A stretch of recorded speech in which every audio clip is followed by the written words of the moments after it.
ஒரு குறுகலான பாதையிலே இரண்டு தேர்கள் வந்து கொண்டிருக்கின்றன. இரண்டு தேரோட்டிகளும் நேருக்கு நேராக வந்து கொண்டிருக்கின்றார்கள். யார் முதலில் வழிவிடுவது என்ற ஒரு சர்ச்சை.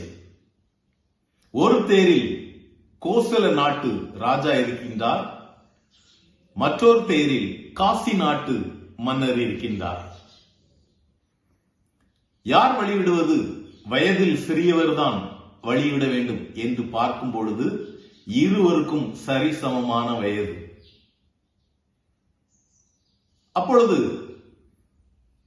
கோசல நாட்டு ராஜாவின் தேரோட்டி சொல்கின்றான், மரியாதையாக வழிவிடு. எங்கள் ராஜா நல்லவருக்கு நல்லவர், நல்லவருக்கு தான் நல்லவர். அவருடைய குணத்தை நீ பார்த்திருக்கவில்லை என்று மிரட்டுகின்றான். காசி நாட்டு தேரோட்டி சொல்கின்றான், எங்கள் மன்னர் நல்லவருக்கும் நல்லவர், கெட்டவருக்கும் நல்லவர் என்று சொல்கின்றான். உடனே கோசல நாட்டு ராஜா தேரிலிருந்து கீழே இறங்கி காசி நாட்டு மன்னரை வணங்கி அந்த காசி நாட்டு மன்னருக்கு உடனே வழிவிடுகின்றார். ஆம் தோழர்களே, எதிரிகளை நேசியுங்கள், சத்துருக்களை சிநேகியுங்கள் என்பது பைபிளின் வாக்கு.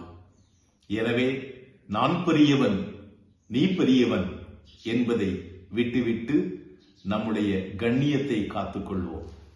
நன்றி.